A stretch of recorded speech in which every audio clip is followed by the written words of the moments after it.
नए राइडर यहीं पे तो गलती करते हैं, लेफ्ट से पास ले, राइट से पास ले, कितना पीछे चले और ब्रेक कब लगाए। इतने बॉर्डर में चलना बहुत बड़ी गलती है। एक ओवरटेक और आप रोड के नीचे, ब्रेक लगाने में थोड़ा भी चूक करोगे और सीधा क्रैश होगा।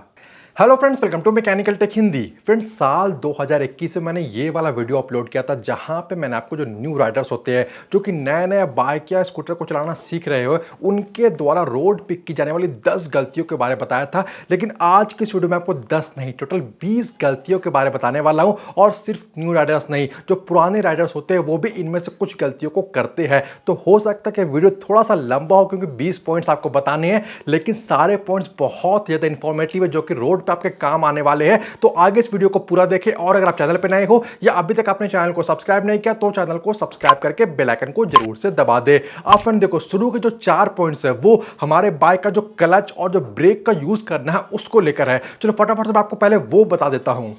और फ्रेंड्स, पहली गलती जो है वो क्लच से जुड़ा हुआ है, क्लच लीवर से जुड़ा हुआ है। अब देखिए, अक्सर नए राइडर क्या करते हैं कि या तो कोई पैनिक सिचुएशन हो, ठीक है, या भीड़ भाड़ वाला इलाका आ जाए, तो उस टाइम पे गलती ये करते हैं कि बिना क्लच लीवर को पूरा दबाए हुए लगातार गियर को चेंज करते रहते हैं और ये आगे चल के हैबिट बन जाता है। मैं आपको बता दूं कि देखिए, सिचुएशन कुछ भी हो, आप नए राइडर हो, नया नया बाइक को चलाना सीख रहे हो, तो आपको अच्छी आदतें सीख लेनी चाहिए। और बेस्ट ये है कि जब भी आप गियर को चेंज करो, चाहे अप शिफ्ट करो चाहे डाउन शिफ्ट करो, देखिए जैसे मैं कर रहा हूं कि क्लच लीवर को पूरा प्रेस करें, उसके बाद ही गियर को चेंज करें। क्योंकि जब आप क्लच को आधा या उससे कम दबाकर गियर को चेंज करते हो, गियर तो बिल्कुल चेंज हो जाएगा, मैं आपको बताऊं, दिक्कत नहीं होने वाला है। लेकिन दिक्कत आता है क्लच प्लेट के साथ, ठीक है। जो क्लच प्लेट है वहां पे नुकसान होता है, साथ ही जो गियर के टिप्स वगैरह है वो सही से एंगेज नहीं हो पाते हैं और इस वजह से गियर बॉक्स और क्लच प्लेट वगैरह को नुकसान होता है। साथ ही मैं आपको बताना चाहूंगा कि जब आप क्लच को पूरी तरह नहीं दबाकर गियर को चेंज कर रहे होते हो तो उससे जो पावर का लॉस है वो भी होता है। और यानी आसान लफ्जों में कहना हो तो आपको कहीं ना कहीं बहुत ही कम लेकिन माइलेज का ड्रॉप भी देखने को मिलता है। चलिए, अब जो अगली गलती है वो भी क्लच से ही जुड़ा हुआ है। मैं आपको बताना चाहूंगा कि शुरुआत में ही बहुत सारे लोग हैबिट ये बना लेते हैं और हैबिट इस वजह से बनाते हैं क्योंकि देखिए, शुरू में रोड पे चलाने थोड़ा सा डर तो लगता है, तो हम चाहते हैं कि ब्रेक तुरंत हमारा लग जाए, क्लच आराम से हम दबा ले। इसलिए क्या करते हैं बहुत सारे लोग गलती कि क्लच को, देखिए मैं आपको दिखाता हूं, देखिए जैसे मैं अभी चला रहा हूं, क्लच लीवर को हल्का सा दबा के, ठीक है, अब चलाओ, एक्सीलेटर लो, गाड़ी भागेगा भी, ठीक है, तो क्लच लीवर को हल्का सा दबाकर लगातार चलते रहते हैं, ठीक है। गियर को चेंज करना हो, गियर को चेंज कर लेते हैं, फिर भी पूरा नहीं छोड़ते, ऐसा पूरा नहीं छोड़ते, ठीक है, हल्का सा दबा के चलते हैं। अब ऐसा करने से तो बहुत बड़ा नुकसान होता है। क्लच प्लेट आपकी बाइक का बहुत जल्दी जल जाएगा अगर आप इस हैबिट को अडॉप्ट कर लेते हो, ठीक है। दूसरी बात, इंजन जो भी पावर प्रोड्यूस कर रहा है, पेट्रोल जितना भी जल रहा है गाड़ी के अंदर में, ठीक है, और उससे जो पावर रिलीज हो रहा है वो पूरा का पूरा पावर पीछे चक्के तक नहीं पहुंचता है। क्योंकि जब आप क्लच को हल्का सा दबाकर चल रहे होते हो तो उस टाइम पे जो पोजीशन हो जाता है वो ना तो क्लच पूरी तरह से इंगेज होता है ना ही डिसएंगेज होता है, और ये भी एक डेंजरस सिचुएशन होता है और इससे भी पावर का लॉस होता है। अगली गलती जो मैं आपको बताने वाला हूं वो है ब्रेक्स को लेकर। देखिए, बेस्ट यही होता है कि चाहो तो आप एक उंगली अपना आगे का जो ब्रेक लीवर है वहां पे रखो, चाहे 2 उंगली रखो, ठीक है, जैसा आपका राइडिंग स्टाइल आप वैसा रखो, और पैर भी जो हमारा जो पीछे का जो ब्रेक है वहां पे रखना चाहिए उसके लीवर में, ये तो सही तरीका है। लेकिन नए राइडर्स, ठीक है, पैनिक सिचुएशन की वजह से, घबराहट की वजह से गलती क्या करते हैं कि जो आगे का ब्रेक है उस पर सिर्फ उंगली नहीं रखते हैं, वो हल्का सा ब्रेक को, देखिए इस तरह से हल्का सा ब्रेक को दबाकर अपनी गाड़ी को चलाते हैं। और कहीं ना कहीं इसलिए भी चलाते हैं ताकि जब अगर सिचुएशन आ जाए ब्रेक मारने का तो वो फटाफट से ऐसे ब्रेक लगा दे, तो थोड़ा टाइम बच जाए। इस चक्कर में ये गलती अडॉप्ट हो जाती है। मैं आपको बताऊं, इससे भी नुकसान होता है। देखिए, आपका जो बाइक का ब्रेक शू है आगे का और पीछे का वो जल्दी घिस जाएगा और यहाँ पे भी पावर का लॉस होता है। तो इस गलती को भी अडॉप्ट नहीं करें, उंगली को रखे और पीछे जो पैर है वहां पैर को भी रखे आप, लेकिन बस ये ध्यान रखें कि इन्हें दबा के नहीं रखना है और सिर्फ सिंपली यहाँ पे उंगलियों को रखना है। अगली गलती ब्रेक से जुड़ी हुई है। अब देखिए बाइक्स में क्या होता है कि अलग अलग टाइप का ब्रेक दिया होता है। कुछ बाइक ऐसे होते हैं जहाँ पे आगे फ्रंट में ड्रम पीछे भी ड्रम होता है, कुछ बाइक में आगे डिस्क पीछे ड्रम होता है, कुछ बाइक में दोनों में डिस्क होता है, सिंगल चैनल एबीएस होता है, डबल चैनल एबीएस होता है। तो अलग अलग टाइप के ब्रेक का जो कॉम्बिनेशन है उसे दिया जाता है। तो पहली बात तो अगर नए राइडर हो तो आपके लिए तो बेस्ट यही है कि चलाना सीख रहे हो तो आप ऐसा बाइक को चुनो जहां आगे भी ड्रम हो पीछे भी ड्रम हो। तो वहां पे अगर ब्रेकिंग करते हो तो स्किडिंग वगैरह का चांस कम होता है। अगर आप नॉर्मल ब्रेकिंग करते हो, हार्ड ब्रेकिंग की बात मैं यहाँ पे नहीं कर रहा हूँ, ठीक है, तो संभाल लोगे आप। लेकिन जब डिस्क आ जाता है, खास करके क्या होता है कि फ्रंट में डिस्क तो होता ही आज के टाइम पे, तो अगर आप डिस्क ब्रेक अप्लाई करते हो तो इसकी हैबिट आपको बहुत ज्यादा करनी होगी। इस तरह के खाली रोड में आप हैबिट करें कि डिस्क ब्रेक को किस तरह से अप्लाई करना चाहिए, क्योंकि डिस्क ब्रेक के साथ दिक्कत ये है कि जब आप डिस्क ब्रेक को बहुत ज्यादा प्रेस कर देते हो तो बाइक अचानक से रुक जाता है। और पुराने राइडर के लिए बहुत ही आम बात होती है, लेकिन नए राइडर के लिए जब अचानक से बाइक रुक जाए तो स्किडिंग का, हैंडलिंग का, स्टेबिलिटी का प्रॉब्लम वगैरह आ ही जाता है। तो बेस्ट है कि अगर डिस्क ब्रेक दिया गया है और दोनों में डिस्क है तो भी आप ब्रेकिंग का इस तरह के खाली रोड में बहुत ज़्यादा प्रैक्टिस करें और उससे क्या हो जाएगा कि आपको हैबिट हो जाएगा कि आपके बाइक में आपको किस तरह से अलग अलग सिचुएशन में ब्रेक्स को अप्लाई करना है।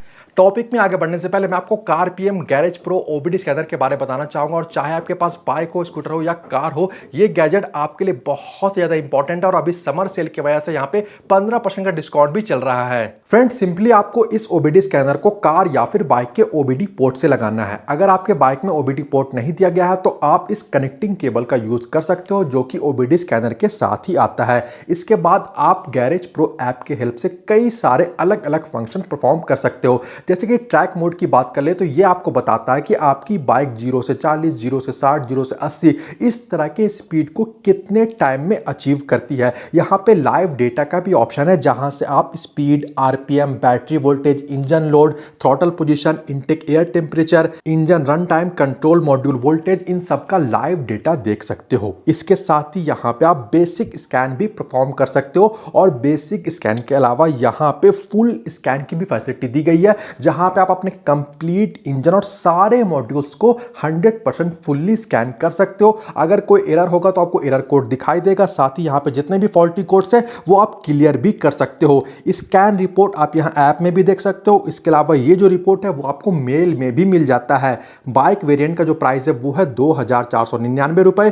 कार्स के लिए कई अलग अलग वेरिएंट में आपको ये ओबीडी स्कैनर मिल जाता है, जो कि अलग अलग बेनिफिट्स के साथ आता है और उनका प्राइस रेंज भी अलग अलग है। तो आप अपना जो यूजेस है उसका अकॉर्डिंग इन्हें चुन सकते हो। साथ ही आप spare parts by Garage Pro इस ऐप को भी डाउनलोड कर ले। यहां से आप अपने कार के लिए स्पेयर पार्ट्स को ऑर्डर कर सकते हो। ऐप और वेबसाइट का लिंक आपको इसी वीडियो के डिस्क्रिप्शन में मिल जाएगा। वीडियो अगर आपको अभी तक अच्छा लग रहा हो तो वीडियो को लाइक करके चैनल को सब्सक्राइब जरूर से कर ले। अब देखो जो अगले 4 पॉइंट्स है वो राइडिंग करते वक्त आपका एक्सीडेंट नहीं हो, जस्ट इस बात को ध्यान में रखते हुए। तो आइए ये सारे पॉइंट्स क्या वो मैं आपको बता देता हूं। अगली गलती है लेफ्ट कॉर्नर राइडिंग। अब देखिए नए राइडर क्या करते हैं कि इस तरह का जब 2 वे हो, दोनों तरफ से गाड़ियां आ रही हो, या फिर 1 वे हो, एक तरफ से ही गाड़ी जा रही है, तो लोग क्या करते हैं, खास करके नए राइडर क्या करते हैं कि लेफ्ट साइड से होके चलते हैं, ठीक है, बायां होके चलते हैं। बेस्ट है, कोई दिक्कत नहीं है, चलना भी चाहिए, क्योंकि शुरू में एक्सपीरियंस कम होता है, डर ज़्यादा लगता है, ठीक है। लेकिन गलती ये करते हैं कि लेफ्ट के चक्कर में क्या करते हैं कि ये देखिए जो बॉर्डर है रोड का, इससे भी लेफ्ट चलते हैं, यानी कि एकदम इस तरह से चलेंगे, लेफ्ट साइड से चलेंगे। अब देखिए अगर ज़्यादा थोड़ा ट्रैफिक वाला एरिया है, ट्रैफिक वाला रोड है, वहाँ पे गलती ये हो जाता है कि आप लगातार अगर इस तरह से लेफ्ट होके चलते रहोगे तो प्रॉब्लम बहुत ही बढ़ जाता है। इन केस अगर आपके राइट साइड से कोई भी गाड़ी तेजी से आपको ओवरटेक कर रही होती हो तो नए राइडर क्या करते हैं कि इस तरह के सिचुएशन में बैलेंस खो देते हैं, और इतना लेफ्ट चलने की वजह से क्या होता है कि वो एकदम से ऑफ रोड हो जाते हैं और जो बाइक है वो नीचे उतर जाती है। तो ये गलती हो जाता है। तो आपको ये समझना होगा कि देखिए ये जो आप व्हाइट लाइन देख रहे हो ये बेसिकली रोड का बॉर्डर है, और मोस्टली आपको हमें ये कोशिश करना चाहिए कि इस व्हाइट लाइन के हम थोड़ा इधर ही लगातार चले, तो बहुत ज़्यादा लेफ्ट नहीं जाना है। अब यहाँ पे एक और गलती होता है, ये जो लेफ्ट कॉर्नर राइडिंग है वहाँ पे एक और गलती ये हो जाता है कि देखिए जब भी पास लेने का सिचुएशन आ जाता है तो मोस्टली नए राइडर ये गलती करते हैं कि ऑलरेडी लेफ्ट से चल रहे हैं, बहुत सट के चल रहे इधर से, और पास लेना हो तो बायां साइड प्रीफर करते हैं, खास करके नए राइडर बाएं साइड से ही पास लेते हैं। ऐसा करना भी बहुत ही डेंजरस है। कुछ हद तक पुराने राइडर इस सिचुएशन को आराम से हैंडल कर लेते हैं, लेफ्ट से पास हालांकि नहीं लेना चाहिए लेकिन ले लेते हैं, क्योंकि इंडिया में इस तरह का कंडीशन ही रोड का है, ठीक है। लेकिन आपको समझना होगा कि पुराने राइडर हो तो एक तो लेफ्ट से चलाओ, ठीक है, लेकिन लेफ्ट से पास बिल्कुल नहीं ले। पास अगर लेने का मन है या सामने वाली गाड़ी बहुत हल्का चल रही है, आपको कॉन्फिडेंस है कि आप पास ले सकते हो, तो आपको आना पड़ेगा इस तरफ, राइट साइड में आए, हॉर्न को दबाए, अगर रात में है तो इंडिकेटर जो पास होता है, पासिंग लाइट होता है, उसे जलाए और फिर पास ले। तो आप इस बात का ख्याल रखें और एकदम कोना पकड़ के साइड से बिल्कुल गाड़ी को, अपने बाइक को नहीं चलाए। अगली गलती है ब्लाइंड स्पॉट राइडिंग। खास करके मैं यहाँ पे बड़ी बड़ी गाड़ियों के पीछे जब हम अपने बाइक को चलाते हैं और नए राइडर आप हो तो देखिए बहुत सारी बातों का ख्याल रखना पड़ता है। एक तो बड़ी गाड़ियों के पीछे आप बहुत ज़्यादा सट के नहीं चले, बड़ी गाड़ियों को ओवरटेक करने से पहले बहुत ही अच्छी तरह देख ले कि सिचुएशन कैसा है। बड़ी गाड़ियों को कभी भी लेफ्ट साइड से ओवरटेक नहीं करे, बड़ी गाड़ियों के पीछे 50-60 की स्पीड में नहीं चले, और भी बहुत सारी बातें हैं। वैसे बड़ी गाड़ियों या फिर ब्लाइंड स्पॉट राइडिंग में किन किन बातों का ख्याल रखना चाहिए, इसके ऊपर मैंने डिटेल वीडियो ऑलरेडी अपलोड कर दिया है, लिंक मैं इस वीडियो के डिस्क्रिप्शन में दे दूंगा। अगली गलती है स्पीड गियर सिंक्रोनाइजेशन, और ये एक ऐसी गलती है जो कि नए राइडर तो करते ही है लेकिन पुराने राइडर भी करते हैं। बेसिकली मैं यहाँ पे आपको ये बताने वाला हूँ कि देखिए आपकी गाड़ी का इंजन जितनी भी कैपेसिटी का है और उसमें जितना भी गियर्स दिया गया है उसके अकॉर्डिंग आपको ये पता होना चाहिए कि आपको किस गियर में किस स्पीड में चलाना चाहिए। अब देखिए नए राइडर के साथ दिक्कत कहाँ पे आता है। एक तो गलती नए राइडर ये करते हैं कि कम गियर में 1 या 2 गियर हो या 3 गियर तक चले जाए और वहाँ पे एक्सीलरेटर लेते रहते, गाड़ी भागता ही नहीं है लेकिन गियर को नहीं बढ़ाते, ये गलत है। और दूसरी गलती यहाँ पे लोग ये भी कर देते हैं, खास करके नए राइडर ही करते हैं, कि देखिए जब भीड़ भाड़ वाला इलाका आ जाता है तो घबराए हुए ऐसे ही होते हैं कि कहीं किसी चीज़ सट नहीं जाए, कहीं एक्सीडेंट नहीं हो जाए, ठीक है, कुछ गलती नहीं हो जाए। उस चक्कर में क्या करते हैं कि देखिए स्पीड तो कम कर लेते हैं, ब्रेक लगा के स्पीड तो कम कर लेते हैं लेकिन गियर को चेंज नहीं करते। और यहाँ पे गलती ये करते हैं कि गियर को ज्यादा रहने देते भीड़ भाड़ में और स्पीड कम रखते और यहाँ पे एक्सीलरेटर लेते रहते हैं। अब देखिए ये भी बहुत ज्यादा गलत है, मैं आपको बताने वाला हूँ, क्योंकि ऐसा करने से हर तरह से नुकसान हो रहा है। गियर बॉक्स को भी नुकसान हो रहा है, ठीक है, ऑब्वियस सी बात है, आप गियर को ज्यादा रखे हो, स्पीड कम रखे हो तो क्लच को भी नुकसान होता है। और सबसे ज्यादा इस टाइम पे जो नुकसान होता है वो होता है पावर लॉस का, पावर वेस्ट होता है और माइलेज कम होता है। इसलिए आपको यह पता होना चाहिए कि आपके बाइक का इंजन का जो कैपेसिटी है, जो इंजन का सीसी है और जो गियर्स वगैरह को दिया गया है उसके अकॉर्डिंग आपको किस स्पीड में कौन से गियर में चलाना चाहिए। और इसके ऊपर मैंने डिटेल वीडियो बनाया है, लिंक मैं इस वीडियो के डिस्क्रिप्शन में दे दूंगा।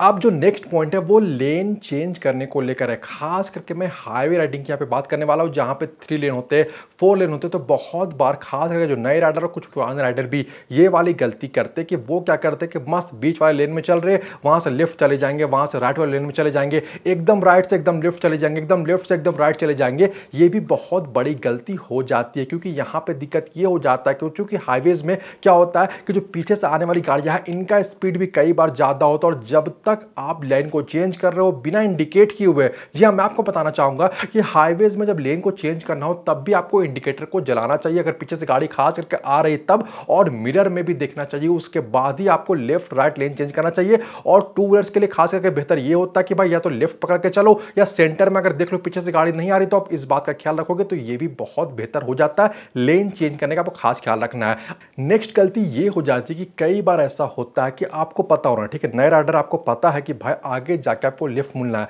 या आगे जाके आपको राइट मुड़ना है, तो नए राइडर बहुत बड़ी गलती क्या करते हैं कि मस्त चलते रहेंगे अपने स्पीड में 20, 30, 40, 50 जो भी स्पीड है, ठीक है, हाई स्पीड भी होता है, और बीच में चलते रहेंगे। और जैसे ही दिखता है कि भाई अच्छा अब लेफ्ट मुड़ना है तो एकदम से क्या करते हैं, ब्रेक लगाते हैं, अब इंडिकेटर चाहे जलाते चाहे नहीं जलाते, एकदम से बायां मोड़ देते हैं या एकदम से दायां मोड़ देते हैं। ये भी डेंजरस हो जाता है। इससे हो सकता है कि पीछे वाले जो गाड़ी आ रही है उसके साथ आपका क्रैश हो जाए। तो खास करके जो न्यू राइडर, जब आपको पता है कि भाई आगे आगे जाके आपको लेफ्ट लेना है तो उससे थोड़ा पहले ही आप लेफ्ट चले जाओ और उसके बाद इंडिकेट करते हुए, इंडिकेटर दिखाते हुए आप लेफ्ट मुड़ जाओ, या राइट मुड़ना तो राइट मुड़ जाओ। इससे भी जो क्रैश होने का, एक्सीडेंट होने का चांसेस बहुत हद तक आपका कम हो जाएगा। ठीक है, साथ ही इसी पॉइंट से जुड़ा हुआ मैं आपको एक और चीज बताना चाहूंगा कि देखिए, जब नया नया बाइक सीखते हैं और खाली रोड मिलता है तो बहुत ही खुशी मिलती है, बहुत ही शौक होता है कि हम हाई स्पीड में चलाएं। ठीक है, खाली रोड मिलते ही हम हाई स्पीड में चलाने लगते हैं कि बहुत मजा आ रहा है। ठीक है, अब देखिए यहाँ पे गलती क्या होता है कि अचानक से अगर इस तरह के रोड में या कोई भी रोड हो, वहां पे क्या होता है कि कोई जानवर आ जाए, कोई इंसान आ जाए, सामने वाली गाड़ी ब्रेक लगा दे, सामने से कोई गाड़ी आ जाए, तो वहां पे लोग गलती क्या करते हैं कि फिर बिना सोचे समझे, क्योंकि नए राइडर है, आता तो चलाना अच्छी तरह है नहीं, पूरा आगे का पीछे का ब्रेक अप्लाई कर देते हैं। और मैं आपको बताना चाहूंगा कि ये बहुत ही गलत है, क्योंकि अच्छा रोड होने पे भी स्कीडिंग का, क्रैश का, एक्सीडेंट का चांस होता है। तो कुछ दिनों तक जब तक आप अच्छे राइडर नहीं बन जाते हो और अच्छा एक्सपीरियंस नहीं हो जाता है, तो खाली रोड देख के भी बहुत ज़्यादा एक्सेलरेट अपने बाइक को नहीं करें आप। अब जो नेक्स्ट गलती है वो ये हो जाती है कि आज के टाइम पे फ्रंट में, चाहे बाइक हो चाहे स्कूटर हो, वहाँ पे डिस्क ब्रेक को देना बहुत ही नॉर्मल बात है। और मैंने देखा है कि खास करके नए राइडर गलती ये करते हैं कि जब ब्रेक लगाना, और खास करके मैं भीड़ भाड़ वाले इलाके की बात कर रहा हूँ, तो बहुत ज़्यादा जो फ्रंट वाला, जो आगे वाला ब्रेक है, इससे हम बहुत तेज प्रेस करते हैं, जिससे क्या होता है कि जो आगे का चक्का, जो आगे का व्हील है वो लॉक हो जाता है, और जिसके वजह से भी जो हैंडलिंग, स्टेबिलिटी, इनका प्रॉब्लम देखने को मिलता है। कोशिश ये करना चाहिए कि भाई जो आगे का ब्रेक और जो पीछे का ब्रेक है, इसको कंबाइन करके, ठीक है, उसी अकॉर्डिंग ब्रेक करे। बहुत ज्यादा आगे वाला ब्रेक का हार्ड ब्रेकिंग नहीं करे। और जो अगला पॉइंट है ये आपके लिए खास करके भीड़ भाड़ वाले इलाकों के लिए है। बहुत बार क्या होता है कि जब हम लोग नया नया बाइक को चलाना शुरू करते हैं, सीखना शुरू करते हैं, तो वहां पे बहुत बार खास करके भीड़ भाड़ में हमारी जो बाइक है वो बंद हो जाती है। तो इसकी आपको प्रैक्टिस करनी चाहिए खाली जगहों पे, क्योंकि जब आपकी बाइक बार बार बंद हो जाती है तो कहीं ना कहीं नए राइडर जो है वो पैनिक कर जाते हैं। ठीक है, वो थोड़ा हड़बड़ा सा जाते हैं। उस चक्कर में ये होगा कि गलती की वजह से या तो आप सामने वाले को ठोक दोगे, या तो पीछे से गाड़ी आके आपको क्रैश कर देगी, आपको ठोक देगी। तो बेस्ट ये है कि आप प्रैक्टिस करें कि भीड़ भाड़ वाले इलाके में जितना आपकी गाड़ी का इंजन कम बंद होगा उतना ही ज्यादा बेहतर है। अगली गलती इंडिकेटर से जुड़ी हुई है। अब देखिए, इससे जुड़ी हुई दो बातें हैं, दोनों ही इंपॉर्टेंट है। पहली बात तो ये कि आपको हमेशा सही टाइम पे इंडिकेटर्स को यूज करना चाहिए। राइट मुड़ना है तो आप राइट जलाओ, लेफ्ट मुड़ना है तो लेफ्ट जलाओ। नए राइडर जलाते ही नहीं है, क्योंकि उनका ध्यान ही रहता है गाड़ी चलाने के ऊपर इतना ज्यादा कि वो इन चीजों को ध्यान नहीं देते हैं। इससे एक्सीडेंट होने का चांस बहुत ही बढ़ जाता है। अब देखिए, अगली गलती ये भी करते हैं बहुत सारे लोग, और नए सिर्फ पुराने राइडर्स भी करते हैं कि इंडिकेटर को जला तो लेते हैं लेकिन भूल जाते हैं। ठीक है, क्या करते हैं, वो जला के छोड़ देते हैं, लेफ्ट राइट मुड़ते रहते हैं। दिन में कहीं ना कहीं तो चलिए चांसेस कम होता है एक्सीडेंट होने का, लेकिन रात में अगर आप ये गलती कर रहे हो, इंडिकेटर को जला ले रहे हो और उसके बाद उसे बंद नहीं कर रहे हो, तो उससे क्या होता है कि आपके पीछे जो गाड़ी है उसे बहुत ही गलत इंडिकेशन जाता है। अब देखिए, सिचुएशन अगर ऐसा हो जाए कि आपने लेफ्ट इंडिकेटर जला रखा है, लेफ्ट में मोड़ भी है, ठीक है, लेफ्ट टर्न है, तो पीछे वाला जो गाड़ी वाला है वो तो यही एंटिसिपेट करेगा कि हाँ भाई आप लेफ्ट मुड़ने वाले हो। आप क्या करने वाले हो, वो आपकी राइट से गाड़ी पास करने की कोशिश करेगा, ठीक है, दाहिने साइड से।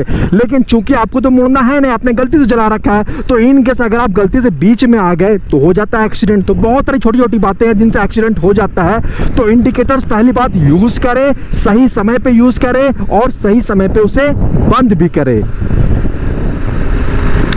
अगली जो गलती है वो इन मिरर्स को लेकर है, और मैं आपको बताना चाहूंगा कि यहाँ पे नए राइडर का कोई रोल नहीं है। नए हो पुराने हो, इंडिया में कल्चर सा बन गया है कि जैसे ही लोग अपनी नई पुरानी बाइक को खरीद कर लाते हैं तो सबसे पहले क्या करते हैं कि इंडिकेटर्स, जो हमारे मिरर्स है, उन्हें खोलते और हटा देते हैं, क्योंकि उन्हें लगता है कि इनसे उनके बाइक का जो शो है, जो शोभा है, वो बिगड़ जाता है। जबकि इन रियलिटी ये जो इंडिकेटर्स है वो आपके बाइक के लुक को बढ़ाने के लिए होते ही नहीं है, ये रोड सेफ्टी के लिए होते हैं। अब देखिए, पुराने राइडर नहीं मानते हैं, मैं क्या बोलूं, लेकिन कम से कम जब नए राइडर हो आपको हो तो शुरू में ही आप आदत डाल लो।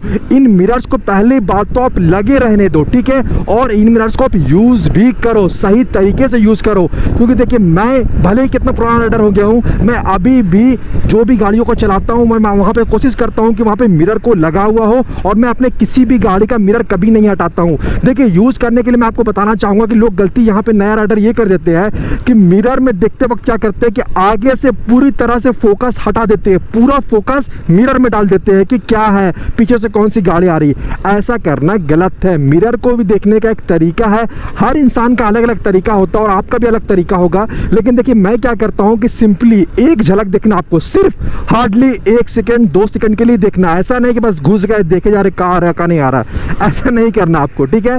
तो सिंपली एक झलक देखे, आपने एंटिसिपेट कर लिया गाड़ी कौन सी है, जस्ट फिर सामने फोकस करें। आप लेफ्ट साइड का मिरर को भी यूज कर सकते हो, अलग अलग सिचुएशन में दोनों मिरर यूज कर सकते हो। हालांकि बहुत से लोगों को लगे क्या बकवास है, मिरर कौन यूज करता है, लेकिन देखिए जो बाइक चलाते हैं या कोई भी गाड़ी को चलाते हैं और जिन्हें मिरर को यूज करना सही से आता है वो आपको जरूर बता देंगे कि ये कितना ज़्यादा इंपॉर्टेंट होते हैं और इनसे भी एक्सीडेंट होने का चांसेस जो है वो बहुत ही ज़्यादा कम हो जाता है।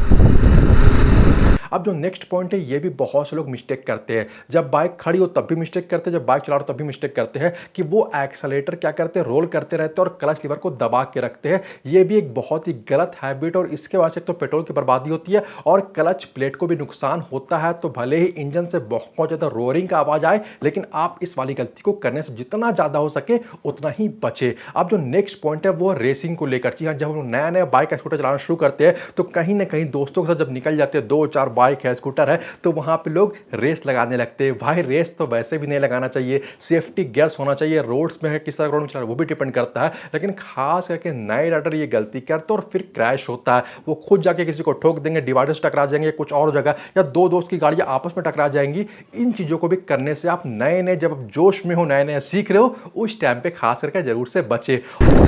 अगली गलती है सडन एक्सेलरेशन। कई बार राइडर ये गलती करते हैं कि देखिए क्या करते हैं, एकदम से सडनली तुरंत से एक्सेलरेट करते हैं, ठीक है, इस तरह से सडन एक्सेलरेशन करते हैं। अब मैं आपको यहाँ पे बताना चाहूंगा, देखिए आप ध्यान दें कि पुराने राइडर इस सिचुएशन को बहुत ही आराम से हैंडल कर लेते हैं, दिक्कत नहीं होता है। लेकिन नए राइडर आप हो, अगर आप सडन एक्सेलरेशन लोगे तो उससे बहुत ज़्यादा नुकसान होता है, सामने वाली गाड़ियों से क्रैश होने का चांसेस होता है। अगर हार्ड ब्रेकिंग कर दो तो स्कीडिंग का चांस भी बढ़ जाता है।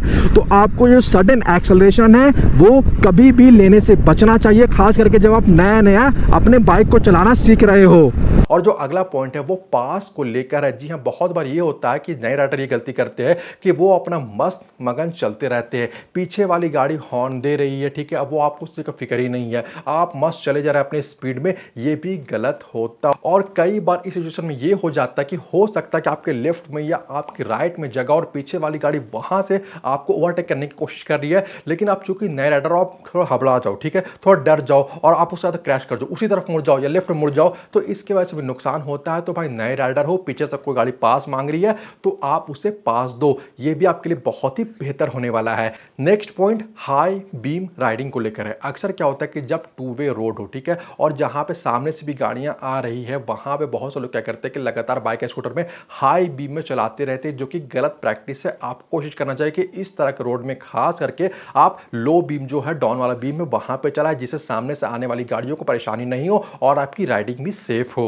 अब जो अगली गलती बहुत बार लोग ये भी करते हैं कि चला रहे अपनी मनमर्जी जिस भी स्पीड में चला रहे हैं और अचानक से बीच रोड में हार्ड ब्रेकिंग कर देते बिना ये जाने हुए कि भाई पीछे से भी कोई गाड़ी आ रही है कि नहीं आ रही है, और वो जो पीछे वाली गाड़ी वो कितनी आपके नजदीक है आप इस बात का ख्याल नहीं रखते और हार्ड ब्रेकिंग कर देते हो, एकदम बाइक को खड़ी कर देते हो, स्कूटर को खड़ी कर देते हो। इससे भी पीछे वाली गाड़ी का जो क्रैश हो जाता है। तो यहां पे खास कर जब नए नए आप राइडर हो तो हार्ड ब्रेकिंग करना हो बीच रोड में, तो आप उस चीज से बचे और जेंटल आराम से ब्रेक करें और पीछे वाली गाड़ियों का भी ख्याल रखें। तो फ्रेंड्स ये कुछ बहुत ही बेसिक, बहुत ही इंपॉर्टेंट और बहुत ही एडवांस लेवल के पॉइंट्स हैं जो कि अक्सर न्यू राइडर्स रोड पे करते हैं। उम्मीद है अगर आप ये गलतियों को नहीं करोगे तो आगे चलकर आप जब राइडिंग करोगे तो आपकी जो राइडिंग है वो बिल्कुल सेफ होगी। उम्मीद है इस वीडियो में दी गई जानकारी आपको पसंद आएगी। वीडियो अच्छा लगा तो वीडियो को लाइक और शेयर जरूर से कर दे। वीडियो के बारे और चैनल के बारे में अपनी राय आप मुझे कमेंट करके जरूर बताएं। इसके अलावा अगर आप चैनल पर नए हो या अभी तक अपने चैनल को सब्सक्राइब नहीं किया तो चैनल को सब्सक्राइब करके बेल आइकन को जरूर से दबा दे। मिलते हैं अगले वीडियो में। Thanks for watching this video.